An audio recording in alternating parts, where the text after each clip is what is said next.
Hello, everybody. Welcome to the All Candidates meeting at Memorial Hall in Blyth. I'm Sean Lachlan. I'm editor of The Citizen. I'm just here to welcome everybody here, welcome the candidates, and introduce our moderator, Mark Royal. He's a pastor here in Chapel in Auburn, and he is a Blythe resident, and he's a good friend of mine. So be nice to him. Be nice or what? Hey, thank you very much. Sean said, my name is Mark Royal, and like you, I am very grateful to call North County my home. And I know there's good-looking people sharing the platform with me this evening feel the same way. And we know they're asking for your consideration to give me honor to lead us in our community as elected officials. So this is our opportunity tonight to listen. And hopefully as we listen, we'll better understand ideas that they have as leaders, and I think even more importantly, get a sense of their character as a leader. Character, to me, is very important. I took my master's in character, in leadership, and character is what's in you. Like the talent and charisma, it's a gift, but character is a choice that we have. And I like what John Maxwell said. He says, your success stops where your character stops. You can never rise above the limitations of your character. So listen together tonight. Observe together this evening in such a way that will help you better understand the right and the best choices to make as we seek to go to this election and choose people to represent us in this beautiful area that we live. My job this evening is to help facilitate this meeting in such a way that it runs smoothly and orderly. And I think it can't be any more difficult than leading a church board meeting, can it? Or you know something I don't know. We are aiming to end here tonight by 9 p.m. and then you're welcome to stay for some coffee. And by the way, let me I just want to sincerely thank Orr Insurance, who is sponsoring this event tonight, and also very grateful to the good people at North Huron Publishing, the Citizen newspaper, who with their invaluable help with this one wouldn't come off as well. So we're really grateful for them. In fact, maybe give them a hand. And you play a part in this as well tonight, because later on we're going to give you an opportunity to ask questions of the candidates. But first, I'm going to begin this evening by having myself introduce each candidate to you, and then they're going to come here to the podium, and in 3 minutes, everybody say 3 minutes. 3 minutes, they're going to give their opening remarks. And we have a timekeeper down here, the lovely Jess, and she's going to hold up a red card when there's 15 seconds left. And when that 15 seconds is gone, the card comes down. They tell me the mic's going to go mute. There's a trap door that opens up right here. And we don't see you for the rest of the evening, so you don't want that to happen. So look out for that. So make sure you have 15 seconds to finish those remarks. And don't be standing here when that card goes down.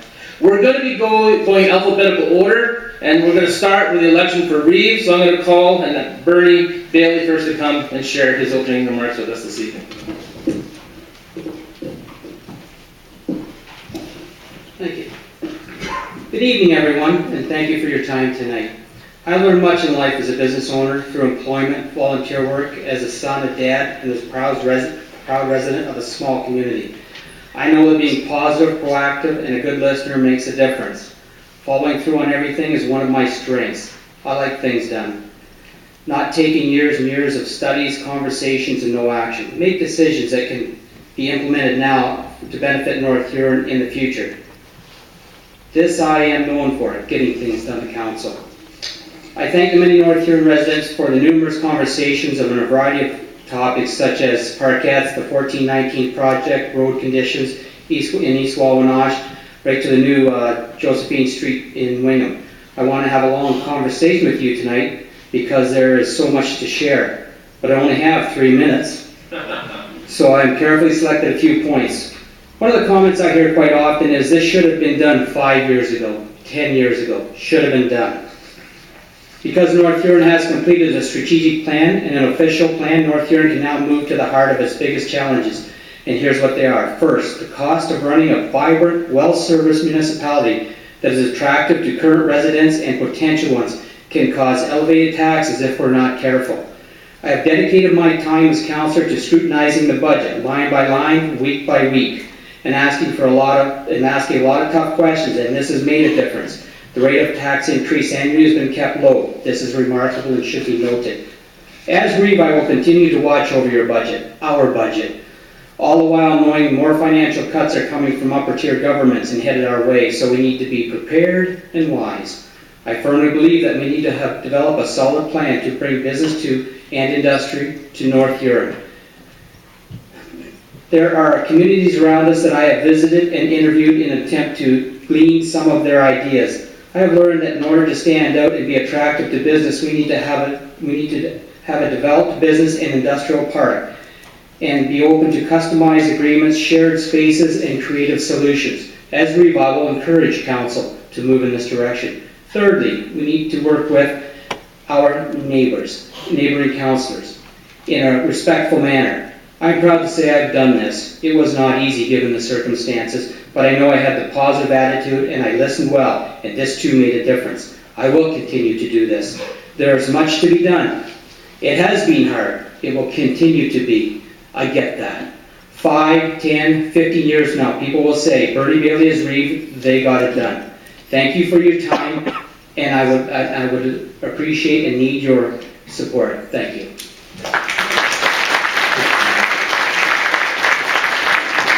Thank you, Bernie. Next we have Steve Wilson.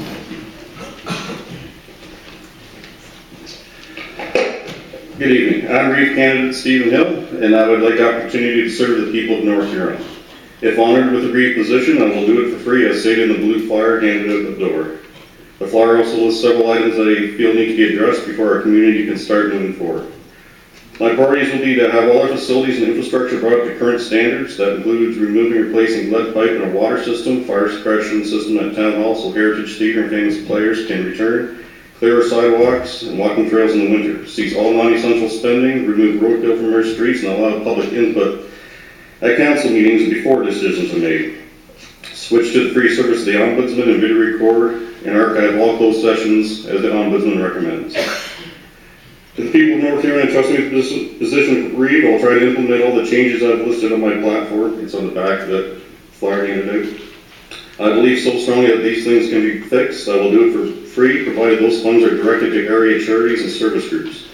The $50,000 over the 4-year term that would normally be paid to the Reeve will be directed to our area service groups and food banks. So even if I fail to implement my platform, our community service groups and charities will be stronger and there will be more food in our food banks. If honored with the Reeve position, I guarantee I will fight to implement the changes I believe are necessary to achieve 100% transparency and to cease all non-essential spending by the Corporation of North Huron. Remove lead pipe from the infrastructure and bring all infrastructure up to current standards and for fire suppressions and facilities that require them. I would like to end the moratorium that's currently in place with Morris Turnberry due to the 30% property tax demand of North Huron. If North Huron is going to provide policing, garbage collection, road maintenance to those properties, then North Huron would then be entitled to a percentage of the property taxes. Our relationship with Morris Turnberry and our municipal neighbors can be literally fixed overnight simply by billing based on a cost recovery basis. That includes water, fire, and sewer. Thank you, and I appreciate your support. Great, thank you, Steve. And then finally for Reeve, Neil for the second.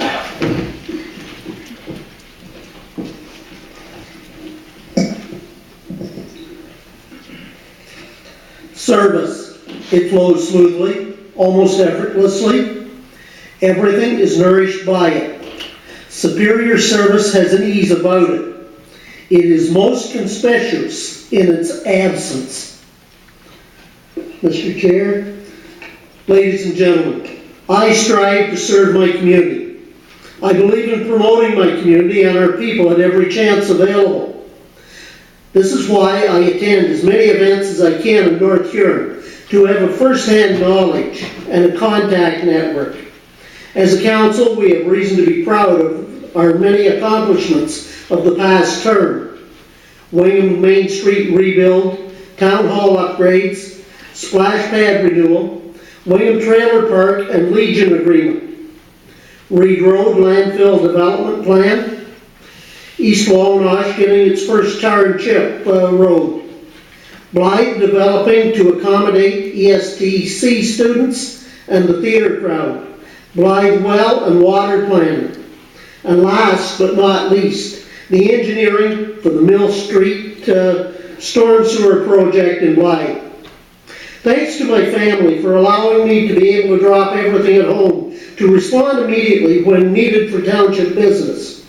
The position of Reeve requires someone with a very understanding family, as the township will take priority ahead of personal family matters or business.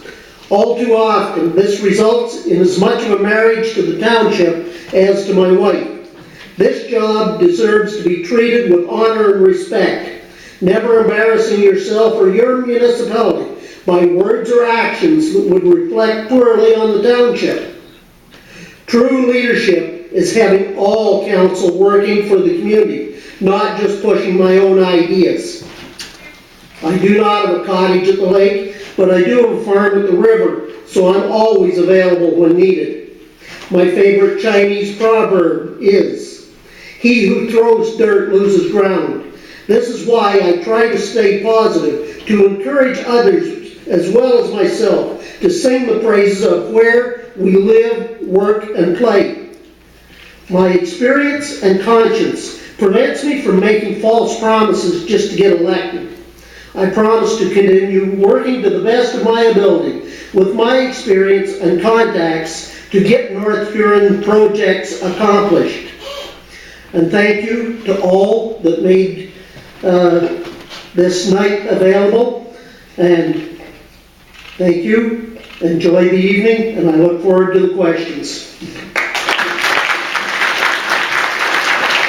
Thank you, gentlemen, for being willing to stand in this position and represent us as Reeves. We appreciate that. Now we're going to go to the area of Blyth, and we'll ask Brad Carter to come to the podium.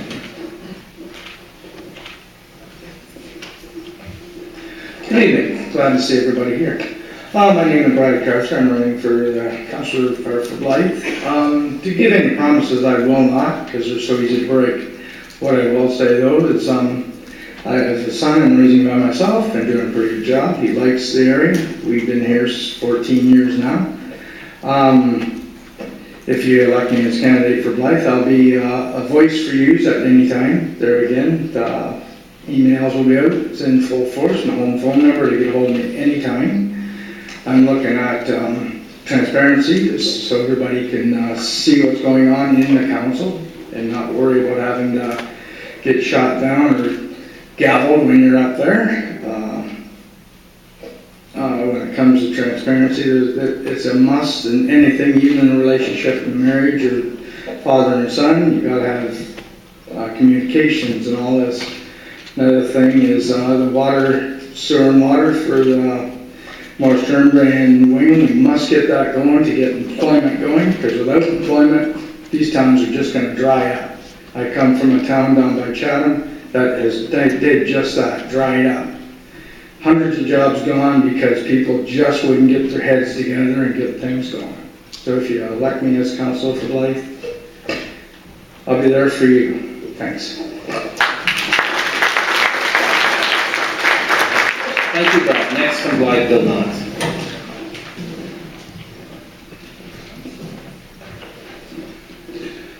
Good evening. I'm really very pleased to see everybody out here. It's good to understand that people still have an interest in their community. As you know, I moved here several years ago with my wife, and we chose this place. We looked at several towns and villages around here, and it was Blyth that actually attracted us. One of the reasons that I got involved over 5 years ago in this grand political scheme that we run was that I wanted to see this town succeed. And I've acquired some knowledge of what goes on in this town. There have been a great deal of things that have occurred over the last few years. Many of them have been driven by our private sector as opposed to our municipal sector. And that's going to be a very important thing as we go forward to make sure that the municipality supports those efforts. That's what's going to make this town strive to be as good as it can be in the future. All right? It's not just the municipality pumping money in here. It's the people, it's the volunteers, and those who get out every day and do what has to be done. We can cry about our potholes, and we do have them, no question. We're working on that. There have been strides made in the last year or so to purchase equipment and personnel changes so that we can get that taken care of. But it's the people that make this town. and it's those who live here who will push it forward. North Huron is an interesting place in that it actually has three very distinct areas. East Wawanach, which many of these people here represent today, is an area that's very rural and very farm-oriented, whereas Blyth is a little bit different. We have a big cultural center that you're sitting in here tonight that's going to be renovated, and we're going to push that forward. We have women, which again is a different area. Those are all things that come together to make that little mosaic and give us the culture that we have. When we talk about buzzwords like economic development, we have to be careful that we don't try and pursue something that doesn't exist. We're not going to attract another Westcast in the near future, and we need to promote economic development today. The way we're going to do that is by taking a good hard look, not studies. We've spent enough money on studies that have resulted in nothing but mounds of paper and unaffordable things that we cannot do, but a good hard look at what do we offer to the world. And what is that? That's our mosaic. That's our character. That's our lifestyle. That's what we have to promote to the outside world. And we can do that as a group. I think there are some very good candidates sitting here at the tables today that you can vote for, but I think that we all have to take a very serious look and decide who it is we want to represent us. We have outside people, we have people from different areas. Yes, you can run in different wards, you can do whatever you want to do, but in the end result, who's actually going to stand up for you? I've been standing up here for pretty much the last 5 years trying to help and push things, point out things. And as we go forward, I want to see those things succeed. I want to see us succeed. And I thank all of you for participating tonight. Thank you. Thank you both for your words. Next, Laurie McPherson.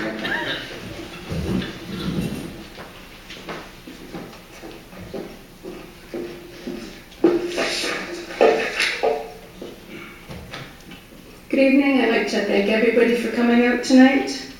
I'm running for the position of council in the Blyth ward. I do live in the East Wawanach ward, so I'm quite familiar with what goes on in this community.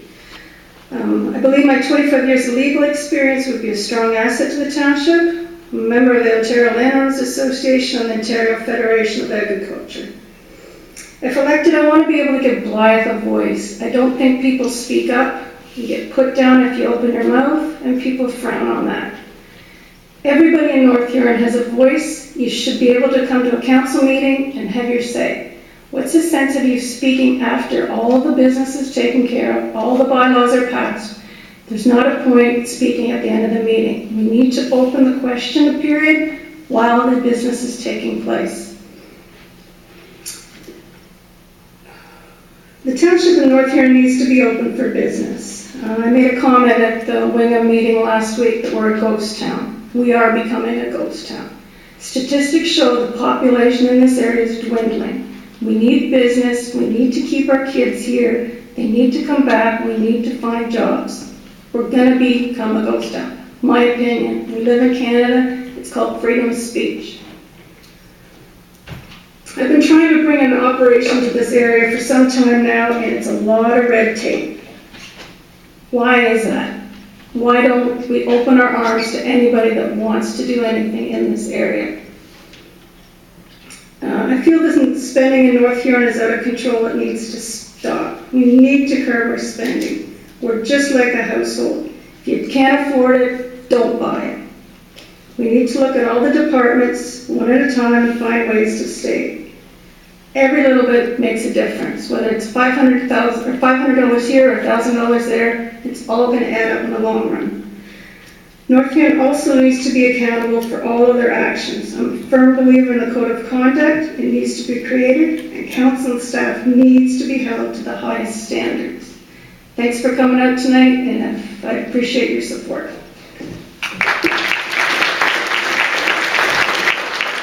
Thank you, Laurie. And then from Pelican Bride, Brock Vaughn.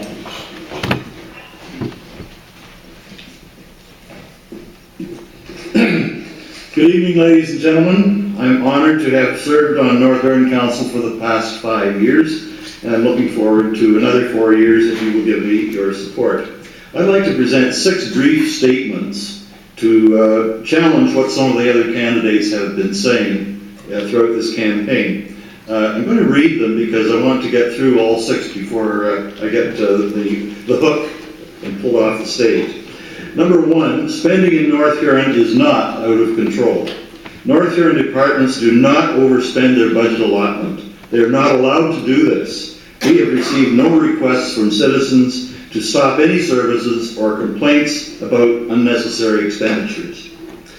Number 2, reviewing the budget line by line is not a new idea. Not only the Reeve, but the council, every member of council, always goes through the budget line by line, not once, but many times throughout the process of developing a budget. And this takes place over several months, every year. That's how it's done. Number 3, North Huron is not a dying community. Dying communities do not have a Threshers Reunion, a professional theater, a main street with only one vacant store. Their citizens don't start multi-million-dollar projects based on donations and volunteer efforts.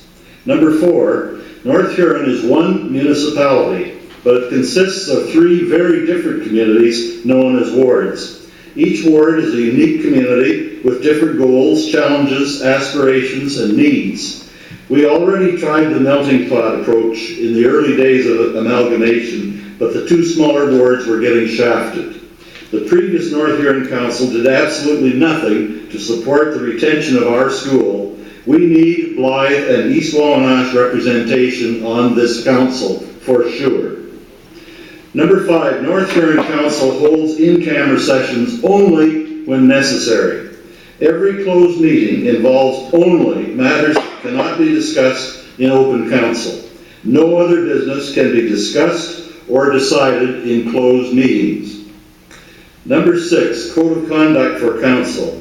Someone in the wing candidates has said that we need a Code of Conduct. Well, we have one. It was passed in December of 2003, and if Laura would like a copy, I'd be glad to give her a copy of that. I look forward to hearing any questions from you, and thank you very much for your attention.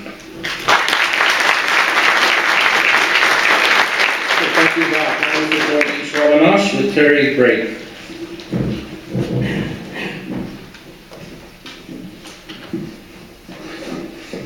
Well, good being cold, so excuse me. My name is Terry Brake, and I live in Wawanash for about 5 years now, and I'm a member and a director of the Landowners Association.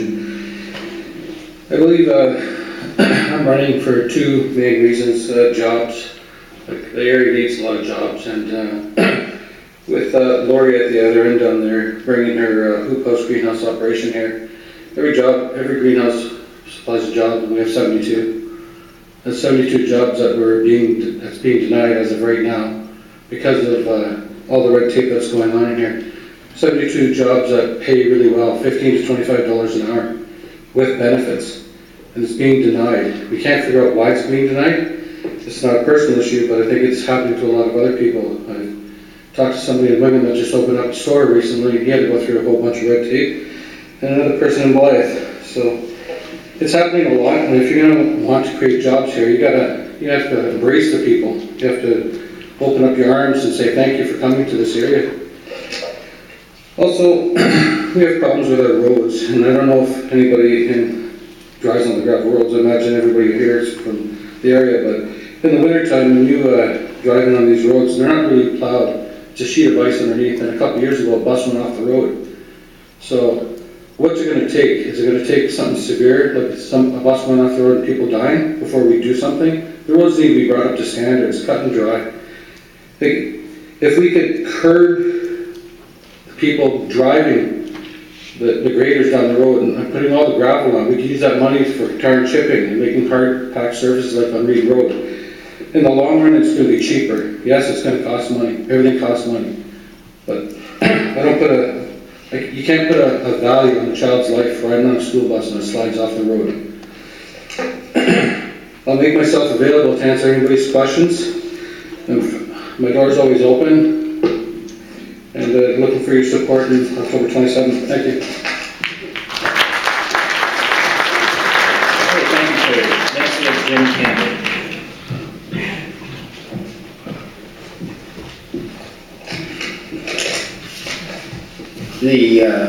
Thank you, fellow candidates, for making this an effort tonight to be here and to share your concerns and for what you have for us.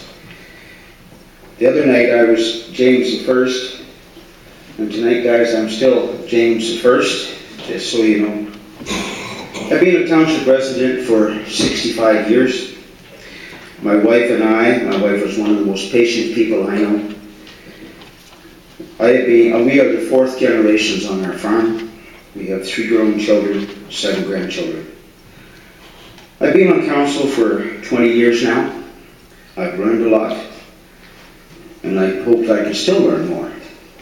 Presently, I sit on Maiden Valley in the Wing Tree Service Board. I have been a strong voice for the rural area in which I am a part of. Economic development is one of the primary issues of the township, whether rural or urban. We all need to work together to make this happen. We need to work with our neighbors better than we've ever done before, because we need them also. Roads are a big concern in the rural area. We've done a test road. I don't know whether Kelly would agree that this is a test road or not, but it is standing up real well. While out campaigning, I've had lots of compliments on the first road that we have tarred and chipped. I've drove it a few times myself, and it looks good. I will try to be a strong voice for you. My phone is always ready. My door is always open. I believe my many years' experience speak for themselves. I appreciate your vote and your support. Thank you very much for coming. Thank you, Jim. Next we have Ray Callahan.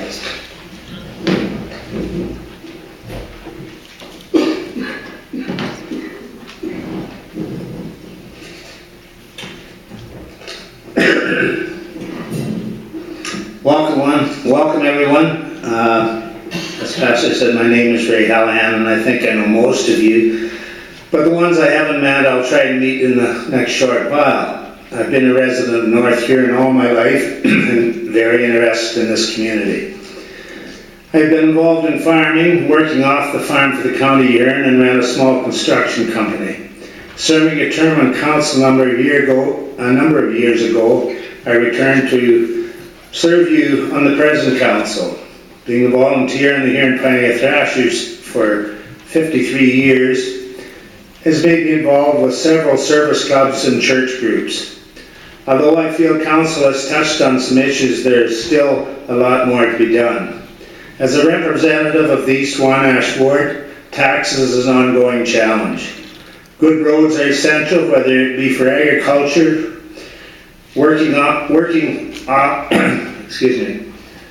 elsewhere, or a resident. The hardtop surface program started this year, I feel must be continued, and the residents deserve it. And I feel as though I was one that initiated this project. The loose top maintenance road must be maintained both winter and summer. Economic development for all of North Huron is another big issue.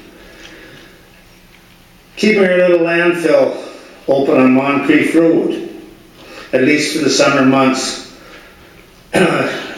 It should be provided as we pay insurance and engineering whether it is open or closed. Good relationships with our neighbouring municipalities for service is very important.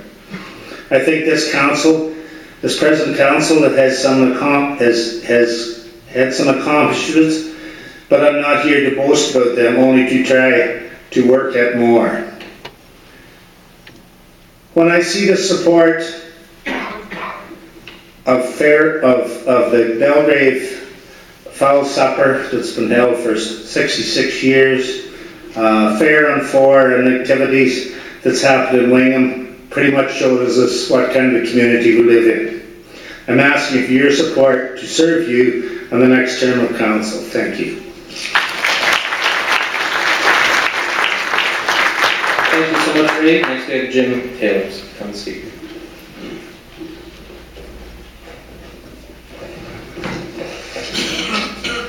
Mr. Chairperson, ladies and gentlemen, fellow candidates. My name is Jim Taylor, but on the ballot you will see James L. Taylor because there is a lot of Jim Taylors, at least there are 2 in this area. So you'll see that on the ballot. I was born in East Wallanash and have farmed there all my life. I still own a farm there, although I live in Morris Turnberry now. I was a counselor for 8 years when East Walnut stood alone. And I enjoyed that time, and that's one of the reasons that I decided I'd throw my hat in the ring again. When the 3 wards amalgamated, I'll have to say I was not in favor of that, because I felt that 2 urban municipalities joining with the rural municipalities, they definitely have different agendas. And tonight we have heard a little bit of that, but it can't be changed, and I'm a team player, so I'll work to do my best to get along with people and make it work. I'd like to speak on agriculture a little bit. I just heard on the radio today it's the biggest industry in Ontario. Now, we might not be able to produce gadgets and get big factories, but we have a lot of people working in the agricultural field in this area, and it can only get stronger. Maybe we should be looking at that as a job place that we could get more jobs. We've talked over quite a few issues here. Taxes, it's always a problem to have them fair. I'm a little bit afraid with the increase in land values that we'll see more burden put on land as it increases. If the assessment goes up and the mill rate is not changed to account for that, I'm afraid that might be a bad blow for agriculture. We've talked about roads. We definitely need roads, and we do need it improved. Farmers need good roads, and like one councillor said, we have buses. We went to education, central education, and we have to bus those kids on these roads. So we definitely have to have those maintained and kept up to standards. Fire and police protection. All these things, we have to have them, and they're going to cost money. I'm asking for your support. Thank you.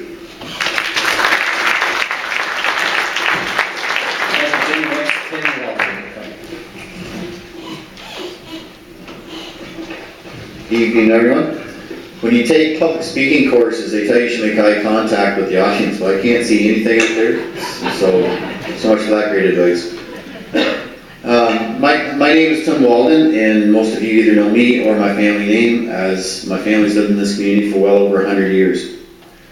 My volunteerism in the community has included 15 years coaching minor ball in Blyth. In fact, in 1 year I coached 2 teams in Blyth and also assisted with a team in Belgrave. I wouldn't recommend that. Coaching 3 teams, that is, not the Belgrave thing. As well, I've been coaching minor hockey for 8, this could be the 9th year I'm losing track. I'm also a recent member of the Belgrave Kinsman Club.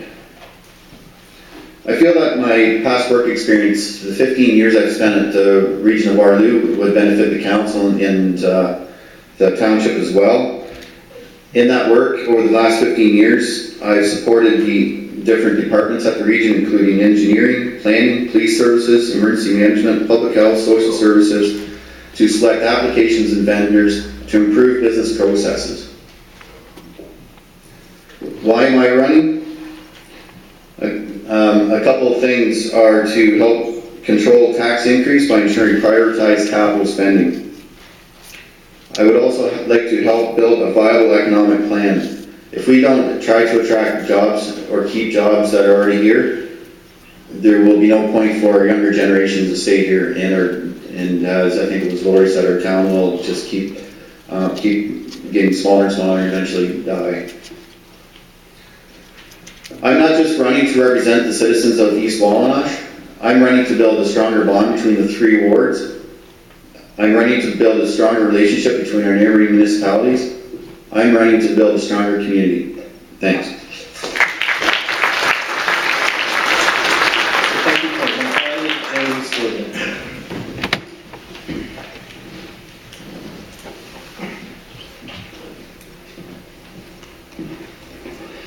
Good evening, my name is Jim Woodley. I'm a transplant from this area. I was born in London, Ontario. I run a business there for many years, which I moved to Florida, which I run it for another too many years down there. I sold it, and I met a wonderful lady, and I moved up to this area.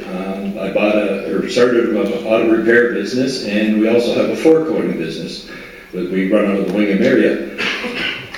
People ask me why I'm running for council. Well, 4 years ago I stood up here and I said we needed businesses to come to the area, we needed our taxes to be under control or lowered, and we need to work with our neighbors. And 4 years later I haven't seen it, and that's why I'm standing up here again.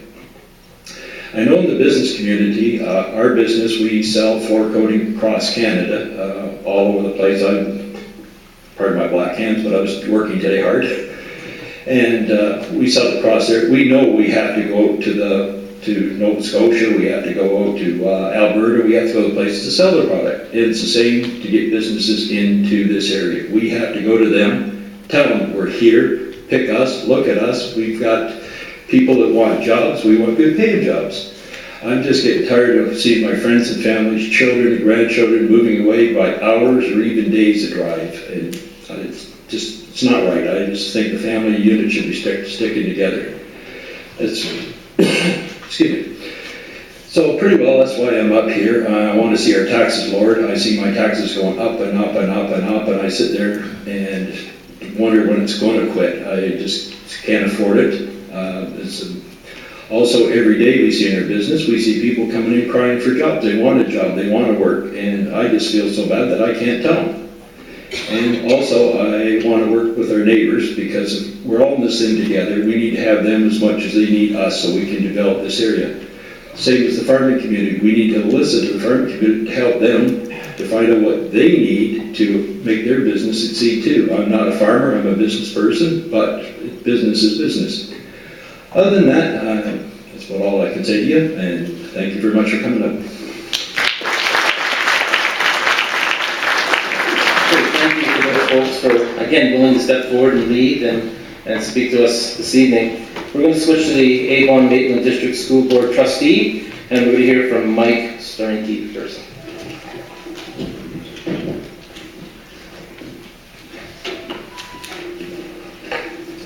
Ladies and gentlemen, fellow candidates and Mr. Moderator, I'm not a novice to the education process. I worked for many years at Vanier College in Montreal, a community college of 6,000 students, 400 teachers, and 40 senior administrators as an educational specialist. My main function was to integrate teachers and students into the new technologies. Not an easy task, as college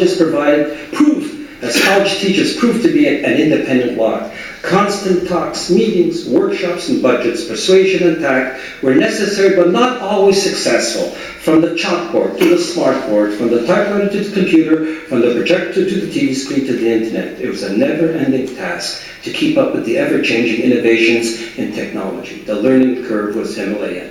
2, I was involved with the annual college recruitment drive, touring various local high schools, talking to students about our college programs. Twice I was elected to the college's academic council. I raised over $3,000 for a homeless center and a children's aid center with my Chester charity Christmas dinners. But then, in 2006, crossing the bridge over the Maitland at Roxeter changed all that. I could not just be retired, wither away, falling asleep on my lawnmower and becoming an Olympic snowblower. I'm definitely not a snowbird. I began to curl. I involved myself in fundraising for the Wingham Hospital Recruiting Committee. I sat on the Wingham Golf and Curling Club Board. I also ran for Deputy Reeve in Howick. Recently, I did fundraising for the Heart and Stroke Foundation.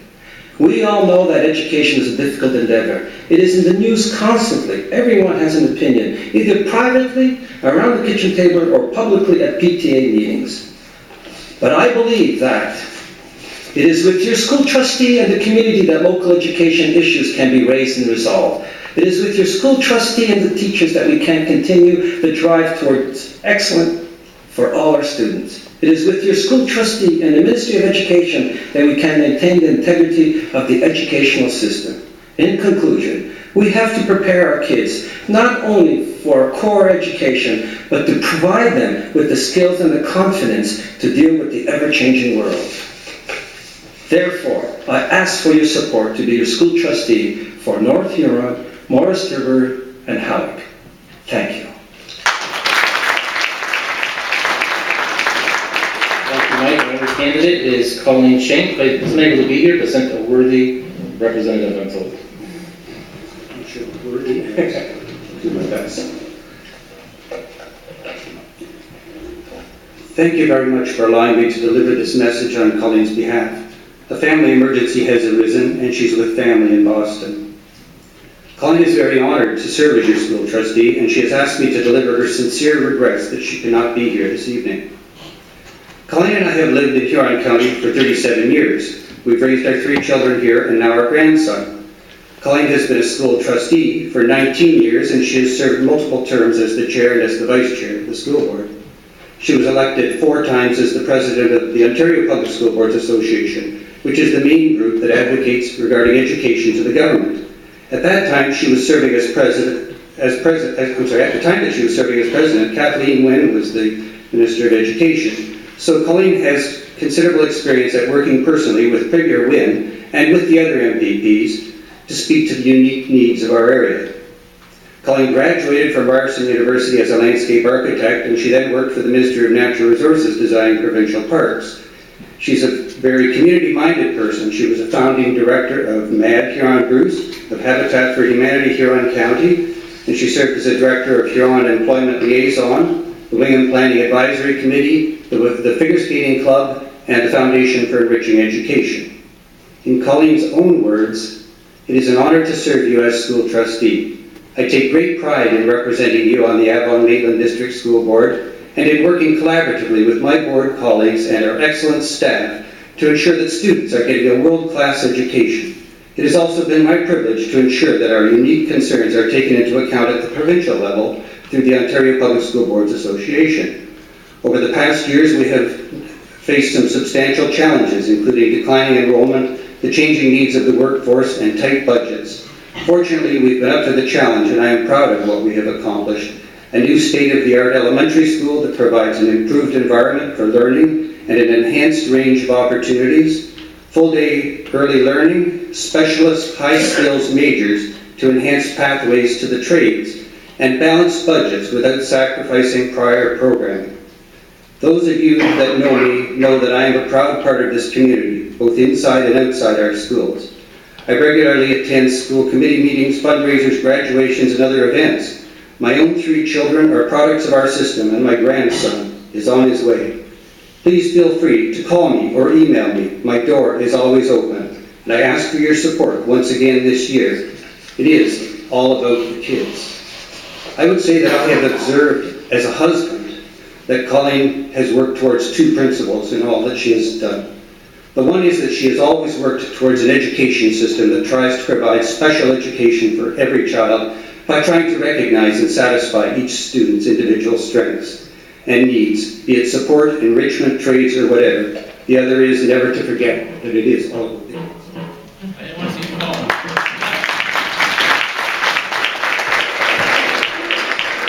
Thank you, Mike, and make sure to thank Colleen for us as well, for being willing to represent us as a trustee in our school board. Okay. Now, at this time, you have a voice, and we're going to open up the floor for questions. And Sean will be out there with a microphone. I just like to ask you kindly, make sure there is a question in your words.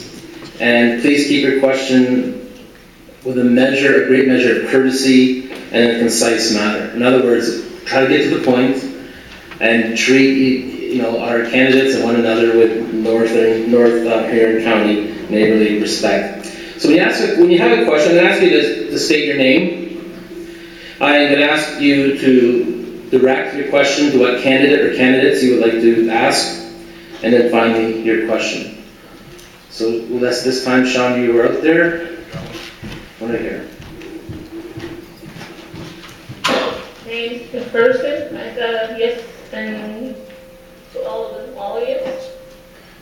Yes and no answer only for everybody. This is regard to Bill 8. And I'd just like a yes or no answer from all of you.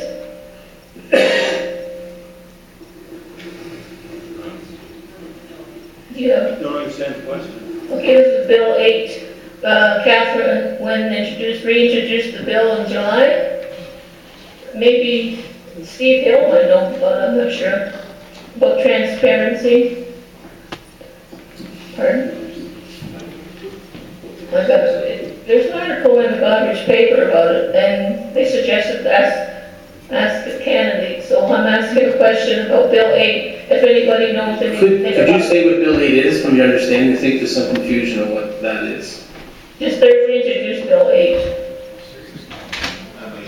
And I'm sure the trustees probably know about it too.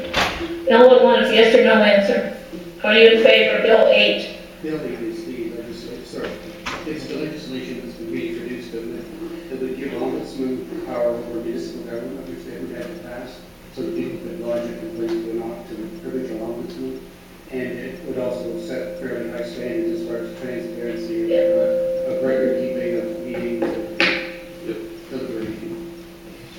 Does all the candidates understand that? Are they familiar? Or do they have to say an answer to something or not? I just like a yes or no answer, that's all. All right, we'll start the end, then we'll go either yes or no or I'm not.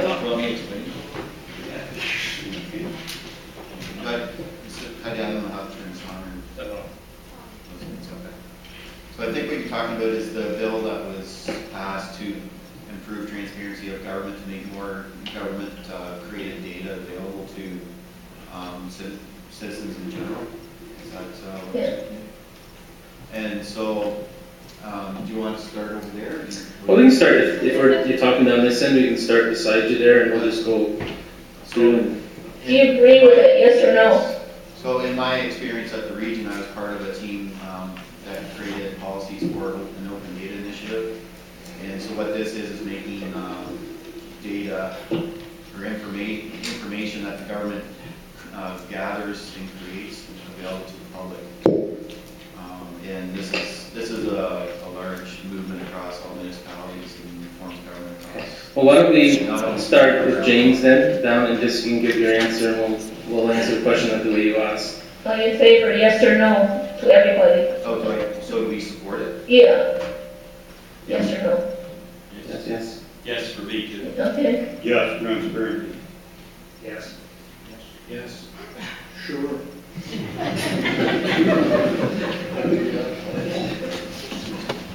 Yes. It's dangerous to speak for you. I'll go with a yes. If it's as they described, then absolutely yes. Yes. Yeah. Yes. Yes. Yes, with severe reservations. Okay, thank you very much for your question. Next person. Any more questions?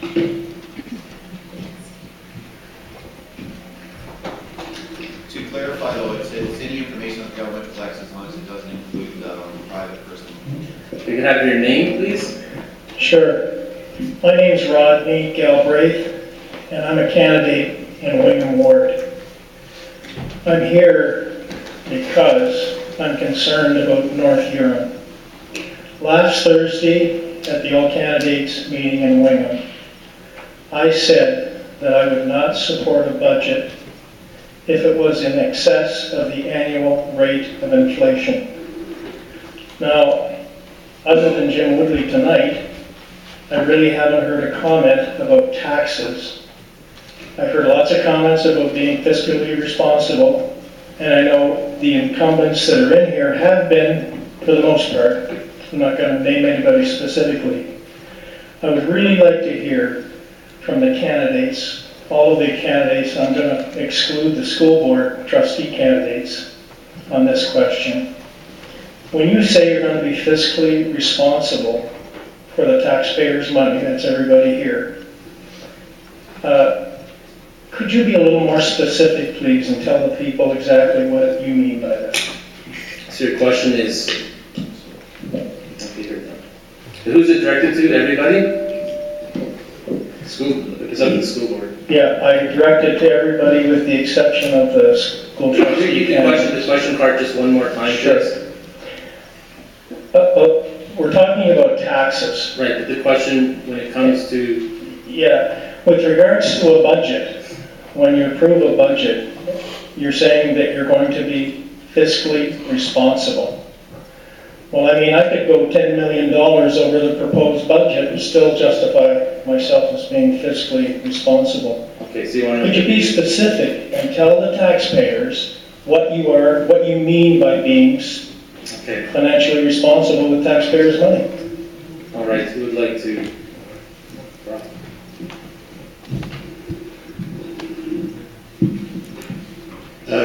When you're on council, you will go through a long process of many months reviewing the expenditures that are required in order to achieve the objectives of the various programs that we have. We have a strategic plan, and we know what the emphasis needs to be in order to fulfill that plan.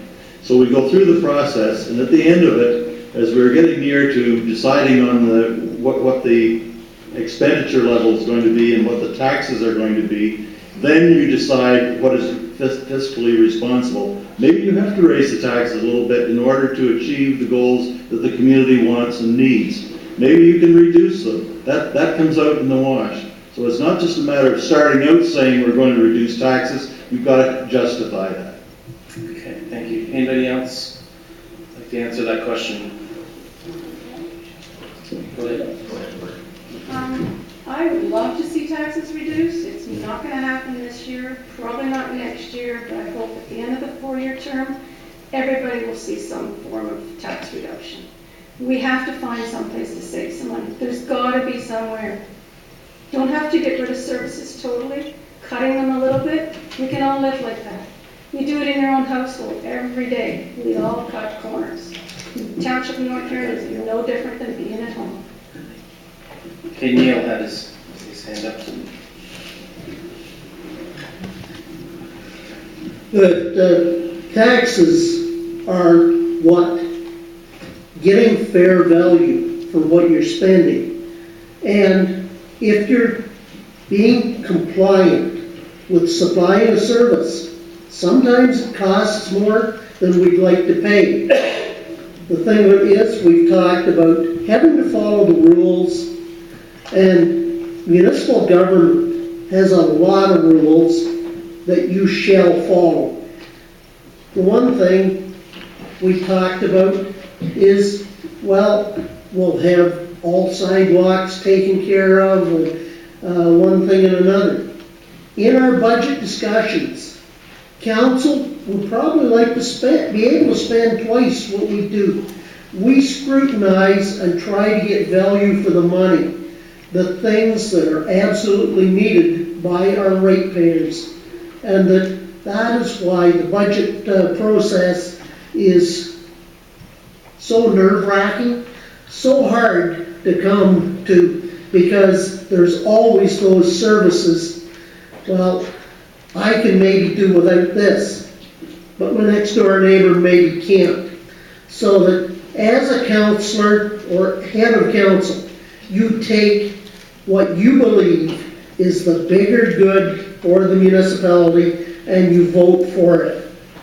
We all pay taxes.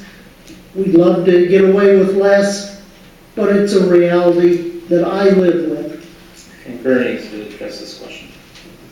Yeah, I think it's very hard for anybody to say that, to be honest with you, you're not going to raise taxes or you're going to do this and this before you see a budget.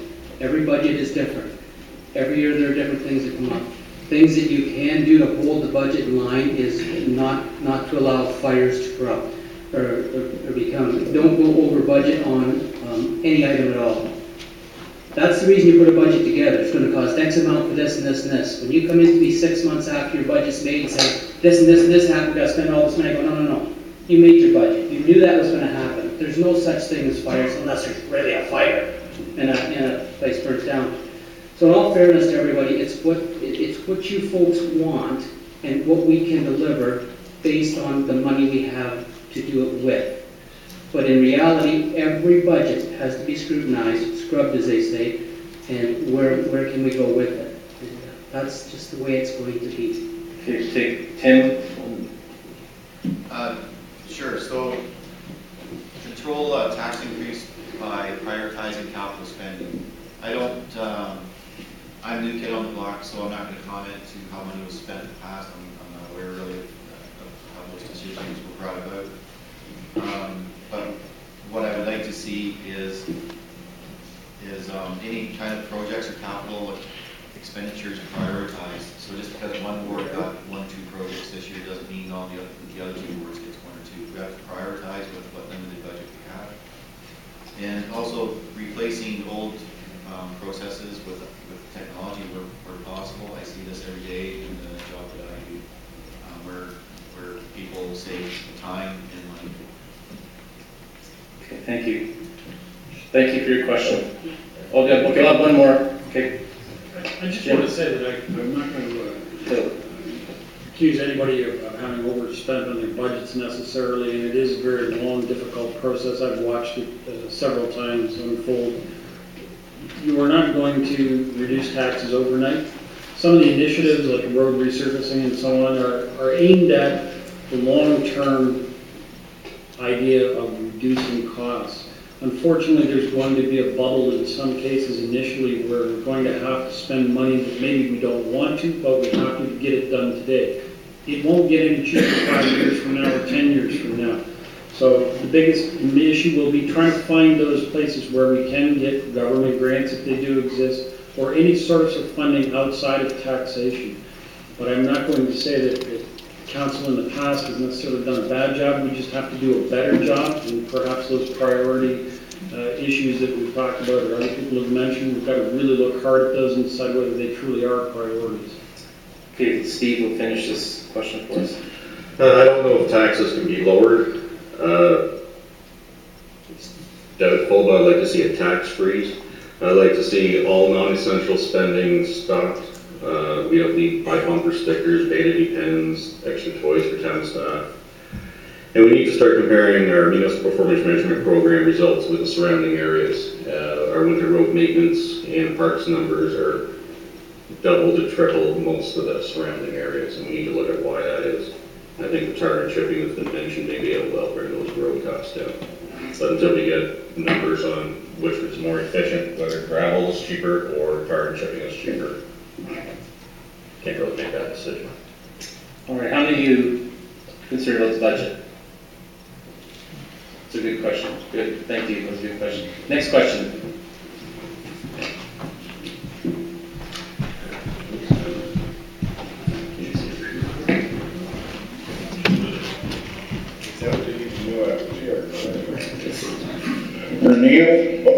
Neil, Bernie, and Steve. We got one for you three. So your name's Neil, and your question is for? Okay. For the read, I have a question for them. What are we going to do about North Sternberry and this pipe dream that we've got? We've been two sets of voting, and still it hasn't been fixed. I would like to know what you three plan on doing this, separately by yourself. That's interesting. Yeah, let's go first. Let's start with Neil. Yeah, leave me not look first. That Ernest look in his eye and let him. Oh, yeah. But if we're talking about cross-border servicing, is that what you're talking about? Yeah, that's what I'm talking about. That a number of candidates in neighboring municipalities have made comments that I believe are irresponsible, but I'm not going to call them during a campaign. I'm going to let them have that. But 3 weeks from now, I will have a letter to the editor in the local papers explaining the facilitators report between ourselves and Morris Turnberg, where North Huron has made overtures to try and have understanding and move forward. It will come out in the wash there, and that there's precedents set that a couple of municipalities say, well, they're not going to pay any more than the operational costs that are billed on a monthly basis. They're not going to put any municipal money into it. Well, that's their choice. The elected council will have a choice whether we provide any services to them. The thought of going to a legal ramification, at the facilitator's report, the legal ramifications were stated. I will maybe leave it at that for now. That the thing of it is, one of the problems with our taxes is the number of services we supply free of charge to our neighbors. I'll leave it at that. Thank you. Thank you. Steve, did you want this? Sure, I think we should, with Morris Turnberry, we should bill for water, fire, and sewer on a constant recovery basis. Water obviously on a metered basis. If we're not providing any extra services to these properties other than a pipe in and pipe out for water and sewer, we're only entitled to cost recovery in that, in my opinion. If we're not providing any other services like maintaining their roads, policing, picking up garbage, I don't think we're entitled to the 30% that North Huron Council is currently demanding from our neighbors. Okay, Bernie. I think the first meeting we had with Morris Turnberry as two councils together was so bad. Al McCon, councillor from William, got up and walked out of the meeting. It was so bad. The last meeting that we had with Morris Turnberry was Neil Vincent, Bernie Bailey, Neil Warwick, and Paul Gallen. And we shook hands as gentlemen. We have come a long way. Paul turned to me and said to me, this is the way business should be handled, not in the paper. Unfortunately, we both have to go back to our council and discuss our agreements. I cannot give Morris Turnberry anything that North Huron has paid for. We have to pay for the lagoon, we had to pay for the water tower. If you're paying for it, they're going to pay for it, or they don't need it. I'll end with, we have 400 acres in Morris Turnberry that North Huron pays taxes on, and Morris Turnberry won't let us build on it. Even if we did, we don't get a cent of taxes. We have got thousands of acres over in East Walnut, which is our area. We can build just as easily there. The pipe costs the same amount to run. We don't need to fight anymore. They can either make an agreement with us and move along, and should, and at the same time, we need to move forward. This 10, 15-year-old fight's done as far as I'm concerned. We can move forward, as Neil and I have spoken with them, both of us, and we have come a long way. And I give Neil his due diligence and his credit for being there doing that. So that's the way we need to move. Good, thank you. Sounds like an important topic, so thank you for that good question. Next question. I want to make sure you give everybody an opportunity.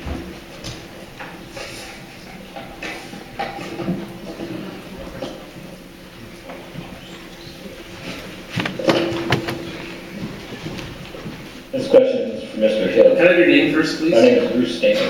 And you're asking Mr. Hill? Yes. Mr. Hill, you stated in your platform that you intend to eliminate the Economic Development Department, all non-essential advertising, and in the Wingham Ward, eliminate the BIA levy.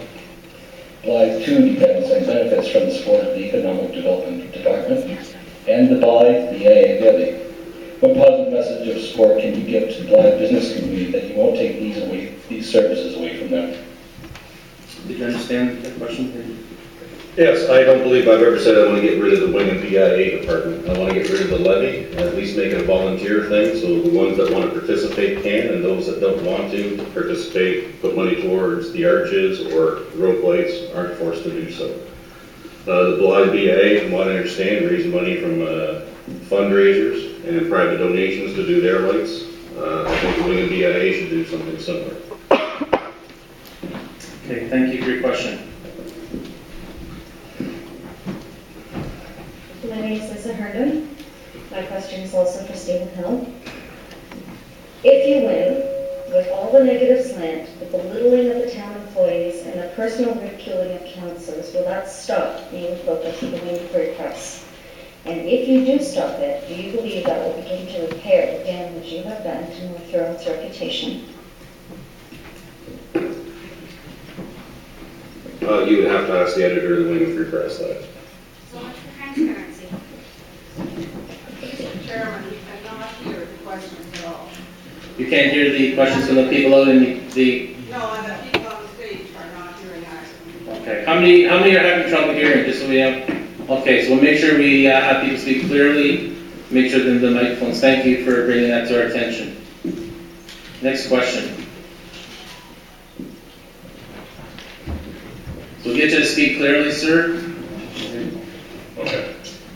My name is Jim Snyder. I would like to congratulate all the candidates on taking a stand for what they believe in is important in making North Huron a better place for all of us. It is known North Huron is economically challenged. Street Talk has it, some town hall employee salaries are a runaway train compared to the private sector. My question to all candidates, excluding school trustees, how do you propose to address this issue and bring them back in line with the private sector and the real world? So your questions regarding the salaries of town employees.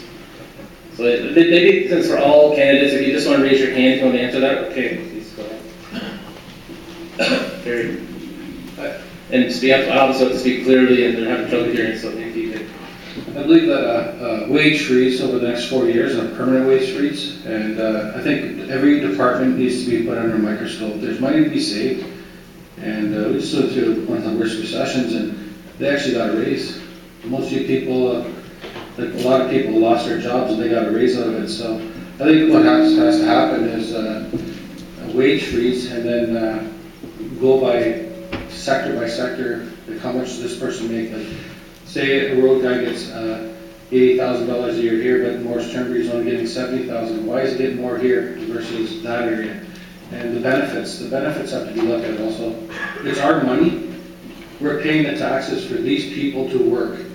They shouldn't be glorified and charge them and get all this money and then get raises on top of it every term you get a raise. So that's the way I feel, and I think that's the way it should be looked at. Department by department and total wage freeze. Anybody else? Brock? When we review the salaries of our employees, we do comparisons with other municipalities that are approximately the same size as ours. A few years ago, we were in a situation where our salaries were so low that we couldn't even get qualified people to apply. In one other case, we had several people applied for the job, but when they got there, they found out that their salary was already at the maximum of what this job that they were vying for. So unless we're competitive, we're not going to have the people who can do the work. Fortunately, we have raised some salaries, and we're now more or less competitive, but we're only in the middle of the road. We are not out there way ahead of everybody else. Okay, Tim had his hand up next, and then I'll back to you, Chair. Yeah, I'm not aware of the wages of North Huron staff. However, I will say if they're making more than private industry, then is it on? If they're making more than private industry, then I'm working for the wrong government. What I also, with restricted budgets being reduced, more services being downloaded, government employees are more and more being asked to wear more than one hat. I'm wearing at least 3 hats where I work because there's a freeze on hiring more staff. That's just the way of business. I think township staff are easy targets. These are the people that get up at 3 o'clock in the morning and plow your streets. I'm not going to comment farther other than the staff probably should be commended instead of kind of picked on. And Terry, you want to quickly respond?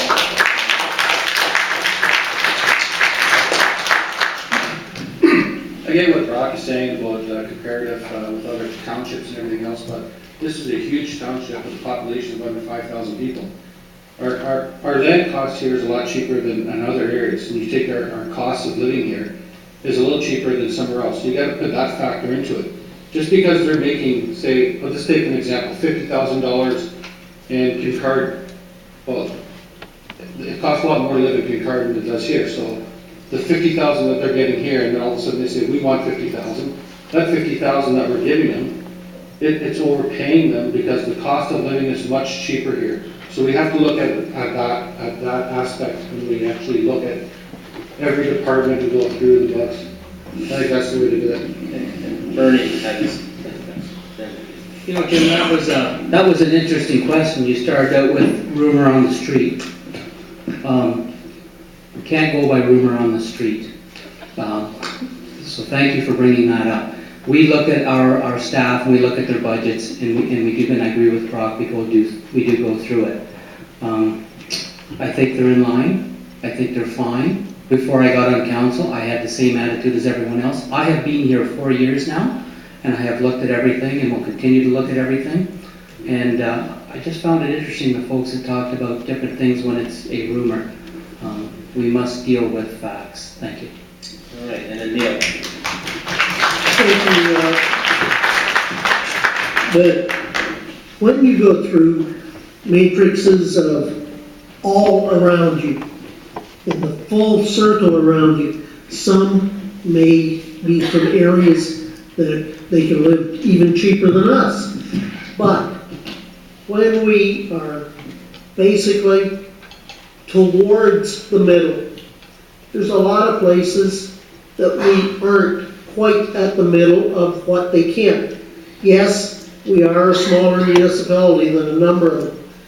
But as Tim said, we are asking a number of these people to carry certifications in 2 or 3 different areas to keep that training up. If they wanted to leave us, they could walk out any day and pick up a higher salary elsewhere.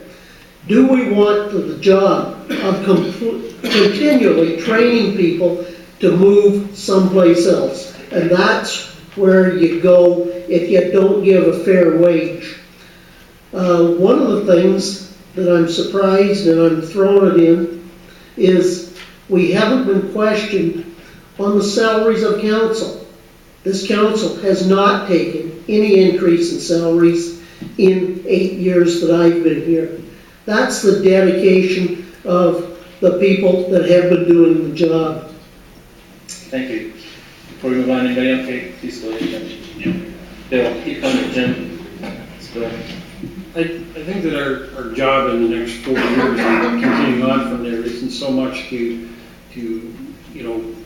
push down salaries for staff. I mean, as everybody says, we're about the middle of the scale. We have to pay on a competitive basis. Is it cheaper to live here than it is somewhere else? Not necessarily. Is Kincardine any more expensive? I know lots of Kincardine employees that don't live there. So they live in surrounding communities where their cost of living is lower. That's their choice to make. We have employees here who don't live in North Huron. They may live in ACW or Morris Turnbury, and that's fine. Okay? Our job is to make sure that we get value for what we do pay. And I think that we're starting to see some of the changes in attitude that have taken place over the last year or two, where we have had staff turnover. And yes, Neil's correct, it's hard to attract people if you don't pay a salary that is competitive, and these people are required to hold certificates and various designations in order to do their jobs, and that's provincial law. There's nothing we can do about that. It's forced upon the municipalities. I think that our people are actually doing a better job now than they were 4 years ago with fewer people, and I think we can probably see that continuing in the future, as long as we support our people instead of trying to drag them down to a different level. Okay.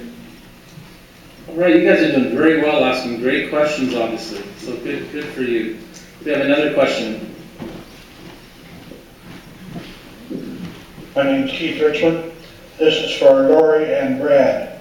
Seeing as you are running in the Blythe ward, and neither one of you live here, what interest have you got in Blythe? Are you not more interested in Wingham and East Wanash than Blythe? Well, I can answer first, Lori or We're all supposed to be one ward.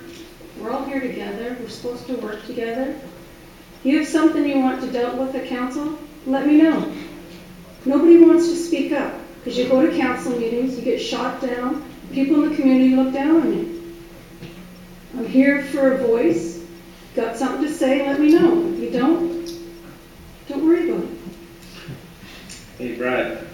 Yes, well, you're right. I don't live in Blythe, but I've been in Blythe quite a bit. I've been in every Thresher Festival I've had in the last 14 years anyway.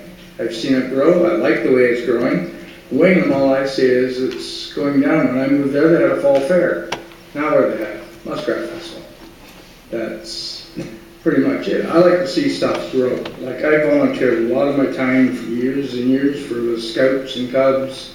I volunteer now with the Salvation Army in Wingham. Been there for over a year now and enjoy it. I've got them into taking e-waste in to trade for cash to put into the food bank, which also helps Blyth itself. Now, you're right, I don't know much about the people in Blyth, but I would sure like to know. And I would gladly sit down at any one of the coffee shops in town and have a chat. So, the best I can tell you is just give me a chance and I can show you what I can do. I'm not scared to speak out. And if a lot of people want to know that, and I am just out for the people to see North Huron prosper. Because as I said, the town I come from, people wouldn't speak out, the businesses left, the town's dried up, and that's just the way it's going to happen here. I don't want to see that. Thank you. Okay, thank you. Thanks for that question. Next question, Sean's making his way back. Well, it was addressed to Brad and Laurie.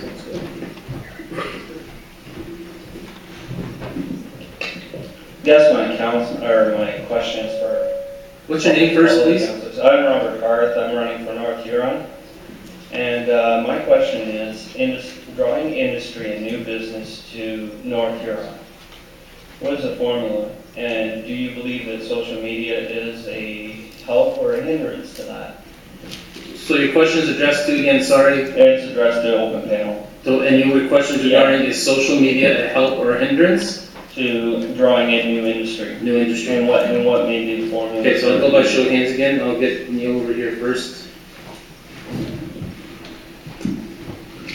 Thank you. And yes, it is both. It's both a help in letting information out, but if the wrong message goes out, it's a very big hindrance. I know of certain messages that have went out that have driven business away from North Huron in this past term of council. The thing of it is, social media and everything that goes with it, it is the fastest way to catch that demographic of those under 30.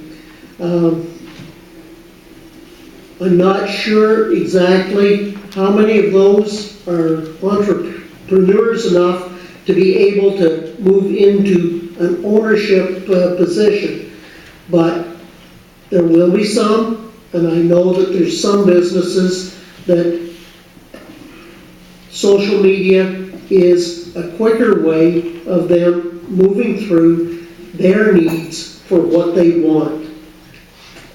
Good or bad, it's both ways. I think we'll give you a chance, Jim, and then you can kind of stand up. Jim, go ahead. I don't know, is this mic working? It doesn't matter. Can you hear me? Yeah, I can hear you. You can hear me anyway.